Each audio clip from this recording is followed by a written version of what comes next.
I'm not a man of regret.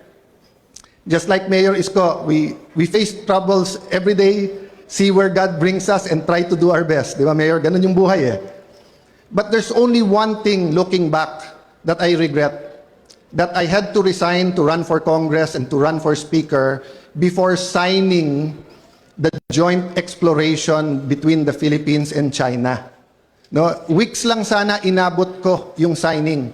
If we signed that, hindi sana ganun kalaki ang problema natin ngayon sa presyo ng langis at saka ng natural gas, because it takes 5 to 7 years for that.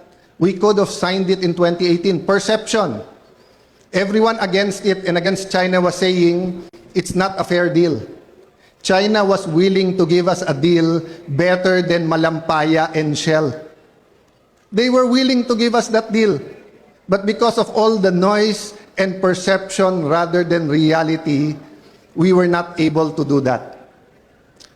One thing I noticed about Chinese Filipinos and Chinese in general, when people see crisis, you see opportunity. Hindi po ba?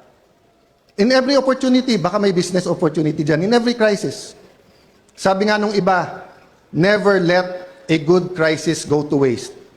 It's true, in every crisis there are losers, there are winners. And this generation, the young men and women, the Miss and Mr.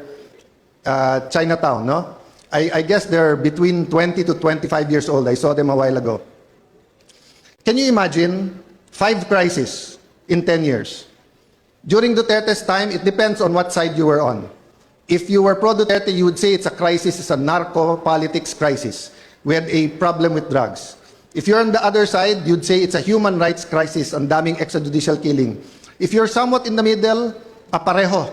Problema droga, problema patayan. Before the Duterte administration ended, or in the middle, COVID-19, second crisis. 2022, right before the election, akala natin medyo yung taas ng presyo because of the Ukraine-Russia crisis was already it, not knowing that was just a prelude to the US-Israel-Iran war now that is driving up all the prices, creating all the problems, not only inflation, logistics, etc., problems with fertilizers that we will experience in next planting season. No? But fourth is the flood control scam. The biggest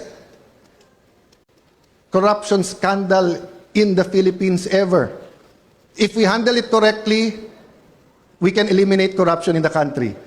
If we don't handle it properly, we will have the biggest cover-up in our history.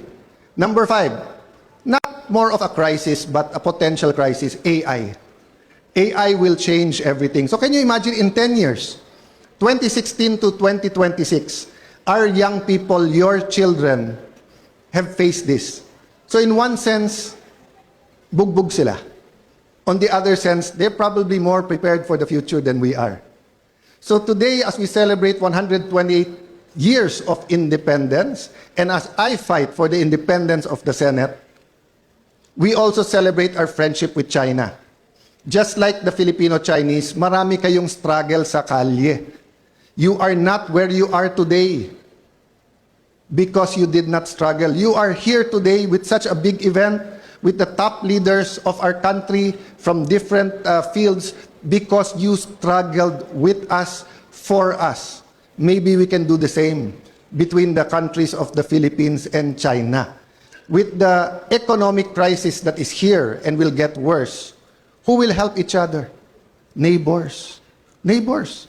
We have real problems with China in the South China Sea. But we also have real projects of friendship. When we had a problem in Marawi, China had to retool their armory or their factories for guns because we requested guns and they were not making those type of guns. They helped us during our time of need. So, you know, it's not about being pro-US or being pro-China. It's about being pro-Philippines and saying all of them should be our friends. We should not have enemies. And that is what Filipino-Chinese is about. You don't want enemies. But whether it's in business, whether it's in government, somehow enemies just come along. Believe it or not.